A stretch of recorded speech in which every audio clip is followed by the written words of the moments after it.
Welcome, ladies and gentlemen, to my midweek reflections.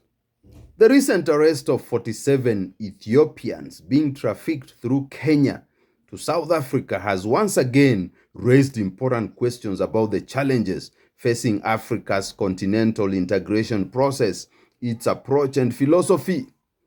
The 47 were arrested at Makindu in Makueni County. Makindu is a small town along the Nairobi-Mombasa highway, which connects Kenya's coast to the mainland. They were being transported to the Taveta-Holili border, one of the border points that separates Kenya and Tanzania, in the vicinity of Mount Kilimanjaro.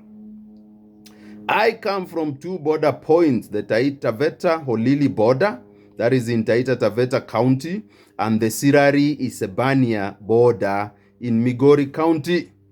Since my youth, I have seen firsthand the challenges of being resident at a border town, characterized by the tensions that often arise between countries that share boundaries. These tensions are heightened during moments of crisis, e.g. the collapse of the East African Community in 1977. As a regional integration activist and researcher, I am very much aware of the problem of trafficking when it comes to our Ethiopian brothers and sisters.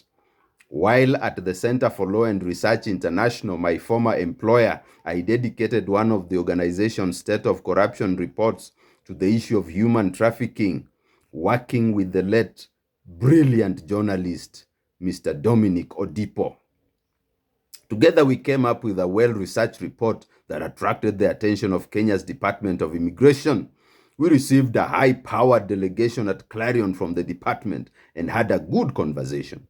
Corruption, both at the department and within the country's security agencies, was cited as one of the main enablers of human trafficking. In addition, sometime in 2015, I was invited to be a discussant in a discussion on human trafficking after a study carried out by the National Crime Research Center, NCRC, I beg your pardon. The issue of Ethiopians being smuggled out of their country in large numbers was a major issue in that discussion. In what ways, though, does trafficking of Ethiopians challenge Africa's integration narrative? First, following a neoliberal free trade script, Africa's integration focuses on the creation of markets as opposed to creating an African identity and enabling free interaction among Africans. This is why, for example, when the African Continental Free Trade Area was launched in 2019, the conversation revolved mainly around the creation of a 1.4 billion market, complete with a gross domestic product tabulation of US dollars 3.4 billion.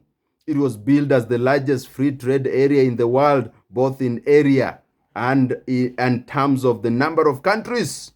The dominant conversations about how poor Africans generally are were momentarily forgotten.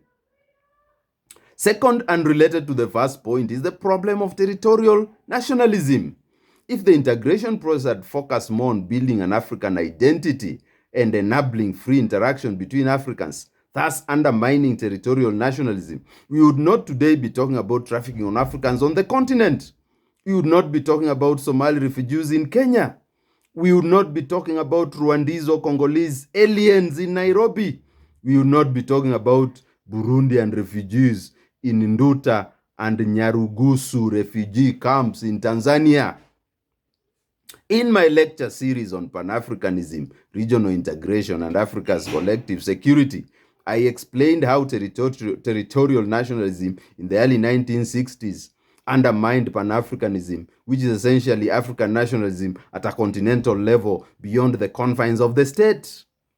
In this, I was influenced by the ideas of Professor Issa Shivji, the Tanzanian scholar, among others. From these perspectives, one can easily conclude that the integration process has not moved an inch. Third, the trafficking crisis illustrates one of the problems that promoters of Pan-Africanism have largely ignored. That is how to transform the state in Africa to serve the interests of citizens and therefore be a more viable pillar for integration of Africa. There's a false assumption that a focus on continental unity will wipe away all the problems facing the state.